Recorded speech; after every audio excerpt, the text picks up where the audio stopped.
नमस्कार प्यारे बच्चों, आशा करता हूँ आप सब अच्छे होंगे। तो चलिए शुरू करते हैं। तो आज हमारे सामने है मैथमेटिक्स की वर्कशीट और वर्कशीट का नंबर है 119। इसमें हम डिवीजन के बारे में सीखने वाले हैं। चलिए वर्कशीट स्टार्ट करते हैं। आओ बांटें बराबर बराबर। इससे पहले भी हम एक वर्कशीट कर चुके हैं, वर्कशीट नंबर 116। इसमें भी हमने ऐसे ही काम किया था डिवीजन का। तो चलिए इसको रिवाइज कर लेते हैं। नैना और छुटकी दो गिलहरियां थी, दोनों बहनें थी, दोनों को चॉकलेट बहुत पसंद थी। एक दिन उनके पापा दोनों के लिए 12 चॉकलेट लाए। तो 12 चॉकलेट दोनों के लिए आई। दोनों सोचने लगी कि उनके हिस्से में कितनी कितनी चॉकलेट आएंगी।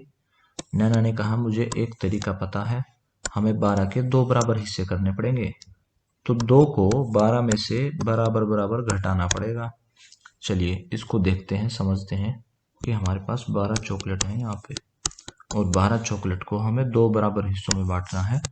एक हिस्सा इधर है और एक हिस्सा इधर है। हमें दो बराबर हिस्सों में सारी चॉकलेट बांटनी है। अब दो बराबर हिस्से करेंगे तो यानी कि इसको जितना मिलना है, इधर जितना मिलना है उतना ही इस तरफ मिलना चाहिए। तो बांट के देखते हैं, यानी कि इसको एक देंगे तो फिर इसको भी साथ में एक देना पड़ेगा। फिर से इसको एक और दिया तो इसको भी एक और देना पड़ेगा। तो ऐसे हम कितनी बार बांट सकते हैं, चलिए देखते हैं। तो पहले अगर हम एक चॉकलेट, सिर्फ एक चॉकलेट किसको देते हैं, पहले हिस्से को देते हैं, तो एक चॉकलेट यहाँ चली गई, यानी कि यहाँ से एक चॉकलेट कम हो गई। तो यहाँ पर भी हमें बराबर हिस्सा रखने के लिए दूसरी एक चॉकलेट यहाँ पे भी रखनी पड़ेगी। तो चलिए एक चॉकलेट यहाँ रख देते हैं।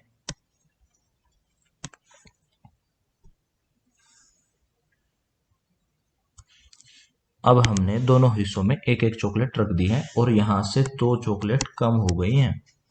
अब हम हमारे पास और भी चॉकलेट बची हुई हैं। कितनी चॉकलेट बची हुई है हमारे पास, 10 चॉकलेट बची हुई हैं।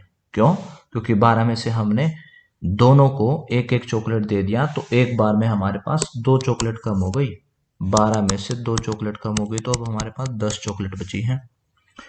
अब फिर से, अब हमारे पास 10 चॉकलेट बची हैं, फिर से एक एक चॉकलेट और दे देंगे हम। एक चॉकलेट इधर दी है तो दूसरी एक चॉकलेट इधर भी देंगे। अब हमने दोनों को दो दो चॉकलेट दे दी, यानी कि अब 10 में से फिर से दो कम हो जाएंगे। अब हमारे पास कितनी चॉकलेट बची, 8। ऐसे ही फिर से दो देंगे, तो अब हमारे पास कितनी बची, 8 में से दो और कम हो जाएंगी, 6 चॉकलेट बची हमारे पास। चलिए देखते हैं क्या हमारे पास 6 चॉकलेट है। हाँ, हमारे पास 6 चॉकलेट हैं। फिर से इनको दो हिस्सों में बराबर बांटना है, यानी कि एक हिस्सा इस तरफ जाएगा, एक हिस्सा इस तरफ जाएगा, यानी कि एक बार में दो कम हो जाएंगी। अगर यहाँ पे 3 जगह हमें बांटना होता तो एक बार में 3 कम होती। फिर 3 घटाते हम, दो की जगह जैसे यहाँ दो घटा रहे हैं तो फिर हमें 3 घटाना पड़ता अगर हम 3 हिस्सों में बांटते हैं। 10 हिस्सों में बांटते तो एक ही बार में 10 खत्म हो जाती, क्योंकि एक इसको मिलती, दूसरे को भी एक मिलती, तीसरे को भी एक मिलती, ऐसे 10 के 10 को 10 मिलती। तो 12 में से एक ही बार में 10 खत्म हो जाती। अब हमने 12 में से 3 बार बराबर हिस्सों में बांट चुके हैं हम दोनों हिस्सों को, तो हर एक हिस्से को 3 चॉकलेट मिली हैं, लेकिन टोटल हमारी 6 चॉकलेट कम हो गई हैं। 12 में से 6 कम हो गई तो 6 रह गई। अब फिर से 6 खत्म हो जाएंगी। 6 कितनी बार खत्म हो जाएंगी, देखते हैं। फिर से 3 बार और खत्म हो जाएंगी ये। तो हमारी ये चॉकलेट चली जाएगी इस तरफ, और ये चॉकलेट चली जाएगी हमारी इस तरफ, ये चॉकलेट चली जाएगी हमारी इस तरफ, ये चॉकलेट चली जाएगी हमारी इस तरफ, ये चॉकलेट चली जाएगी हमारी इस तरफ, ये चॉकलेट चली जाएगी हमारी इस तरफ।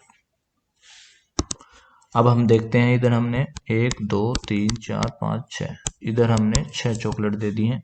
और क्या हमें इस तरफ भी 6 चॉकलेट मिली है क्या? हाँ, इस तरफ भी हमारे पास 6 चॉकलेट मिली है। तो दो हिस्सों में हमने बराबर बराबर बांट दिया। कितनी बार बटा हम, 6 बार हमने बांटा है, और 6 बार दोनों को एक एक ही दिया है, तब जाके दोनों को बराबर मिल गई। यानी कि 12 को दो हिस्से में बांटा है, तो हर बार हमें 6 और 6 ही मिला। क्या दोनों को जोड़ के 12 आता है? बिल्कुल ठीक। अगर 12 को 3 हिस्से में बांटना होता, अगर 12 को हमें 3 हिस्सों में बांटना होता, तो अब हम क्या करते, तो एक बार में हम तीनों को एक एक देते। तो एक बार में से एक एक और एक, तीनों का एक एक, यानी कि 3। एक बार में से 12 में से 3 घट जाते, यानी कि दोनों को तीनों को एक एक दिया है, तो 12 में से 3 कम हो गए, 9 बच गए। फिर से एक दे देते, तब हमारे पास कितने बच जाते? 9 में से 3 6। फिर से एक एक दे देते, तब हमारे पास 6 में से 3 3। फिर कितने बच जाते? 3 में से 3 0। यानी कि खत्म हो जाता हमारे पास कितनी बार? 4 देके। तो सबको 4-4 बराबर हिस्से मिलते, सबको 4-4 चीजें मिलती अगर 12 चॉकलेट होती और 3 हिस्सों में अगर हमें उसको बांटना होता। देखो 4 और 4 8 और 4 12, यानी कि 4 को 3 बार जोड़ेंगे तो 12 आया हमारे पास, और 6 को 2 बार जोड़ेंगे तो 12 आया। अब 2 बराबर हिस्से करने थे, 12 के 2 बराबर हिस्से करने थे तो दोनों को 6-6 मिलेगा। अगर 3 बराबर हिस्से करने होते तो 4 मिलता। चलिए आगे देखते हैं वर्कशीट। अब जैसे हम यहाँ देख सकते हैं 12 चॉकलेट हैं और 2 चॉकलेट एक बार में एक एक दोनों को बांटनी है, तो एक बार में 2 चॉकलेट कम हो जाएंगी क्योंकि दोनों को बराबर हिस्से में एक चॉकलेट इधर एक चॉकलेट इधर। तो जब हमने एक बार बांटा तो बराबर हिस्से में बांटने पर हमें 2 चॉकलेट चाहिएंगी, तो 12 में से एक बार में 2 चॉकलेट कम हो जाएंगी, हमारे पास 10 चॉकलेट बचेंगी। फिर से 2 कम हो जाएंगी 8, यानी कि ये तो पहली बारी बांटने पर है, ये दूसरी बारी बांटने पर है। तीसरी बार बांटेंगे तो फिर से 2 कम हो जाएंगी, 6 बच जाएंगी। 6 में से 2 कम हो जाएंगी तो 4 बच जाएंगी चौथी बार। फिर पांचवी बार फिर से 2 बच जाएंगी, 2 कम होकर 2 बच जाएंगी। और छठी बार हम पूरा का पूरा बांट चुके होंगे, कुछ नहीं बचेगा हमारे पास, तो हम 6 बार बांटेंगे। और जितनी बार भी बांटेंगे सबको एक एक बांटेंगे। तो 6 बार बांटा है तो इसको भी 6 बार बांटा, इसको भी 6 बार दिया। अब 6 बार एक एक दिया है तो 6 इधर मिल जाएंगे और 6 इधर मिल जाएंगे। चलिए आगे देखते हैं। इस तरीके को हम बराबर बांटना कहते हैं, यानी कि इक्वल शेयरिंग कहते हैं। या फिर हम ये कह सकते हैं कि दोनों में 2 बराबर भागों में बांट दिया हमें, और इसको हम इस निशान से दिखाते हैं। चुटकी बोली, इसका मतलब हम 12 चॉकलेट में से 2 चॉकलेट 6 बार घटा सकते हैं, तो एक हिस्से में 6 चॉकलेट आ जाएंगी। और बिल्कुल सही कहा है इसने, अभी हमने देखा। तो हम ऐसे भी लिख सकते हैं 12 चॉकलेट के 2 बराबर हिस्से, तो एक को मिले 6 चॉकलेट। यानी कि गणित की भाषा में हम क्या लिखेंगे? 12 चॉकलेट को 2 बराबर हिस्सों में भाग किया, 2 बराबर हिस्सों में भाग किया है 2 बराबर हिस्सों में, तो हम क्या लिखेंगे? 6 चॉकलेट आएंगे हर एक हिस्से में। तो इसको ऐसे लिखा जाता है। इस पूरे वाक्य, ये गणित का वाक्य बन गया। इसका क्या मतलब बना कि 12 चॉकलेट को 2 बराबर हिस्सों में भाग करेंगे तो हर हिस्से को 6 चॉकलेट मिली। चलिए आप भी नीचे दी गई स्थितियों को बराबर बराबर घटाकर दिखाइए और गणित की भाषा में उसको लिखना है।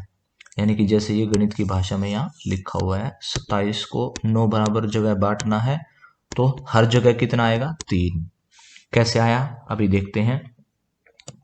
जब 9 बराबर जगह में बांटना है तो हर एक को एक एक देंगे, 9 बार देंगे। तो पहली बार जब भाग देंगे सबको 9 के 9 को एक एक चॉकलेट दे देंगे, यानी कि फूल। यहाँ पे हम क्या बांट रहे हैं? फूल। तो 9 की 9 जगह है। अभी ऐसे देखो इसको, हमारे पास 27 फूल थे और कितनी जगह बांटना है? 9 जगह।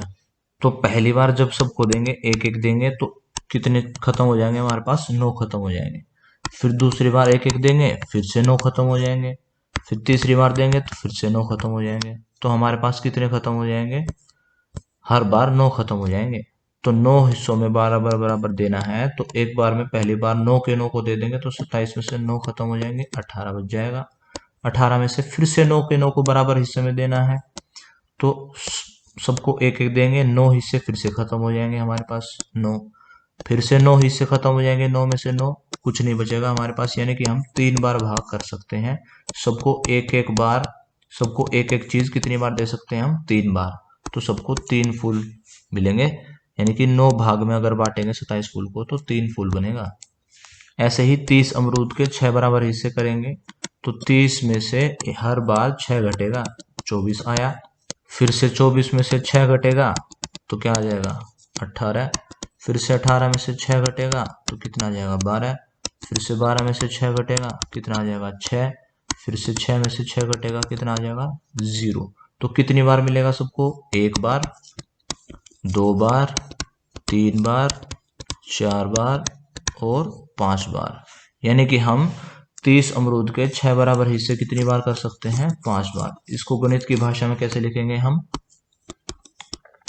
गणित की भाषा में इसको लिखेंगे 30/6। कितने हिस्से आ जाएंगे? 5। 5 चीजें मिलेंगी 6 हिस्सों में। ऐसे ही 24 रसगुल्लों को 4 बराबर हिस्से।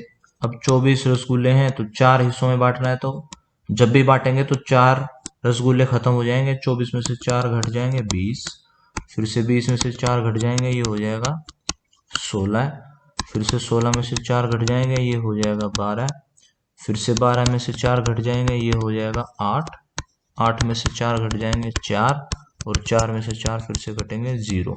यानी कि हम कुल कितनी बार घटा पाए? 1 बार, 2 बार, 3 बार, 4 बार, 5 बार और 6 बार। यानी कि अब हम क्या लिख सकते हैं इसका उत्तर? गणित की भाषा में क्या लिखेंगे? 24 को 4 बराबर हिस्सों में भाग करेंगे तो हमारे पास हर हिस्से में कितने आएंगे? 6। 21 पेंसिल के 3 बराबर हिस्से करने हैं। 21 पेंसिल के हमने 3 बराबर हिस्से करने हैं, तो 21 पेंसिल को हमें पहली बार पहला हिस्सा करेंगे तो हर एक को 3, एक एक करके 3 पेंसिल बांट दी जाएंगी। तो 21 में से 3 पेंसिल बटने के बाद हमारे पास बच जाएगा 18 पेंसिल। फिर 18 में से फिर से 3 पेंसिल दे देंगे हम एक एक करके तीनों हिस्सों को, तो हमारे पास कितना बच जाएगा? 15 पेंसिल।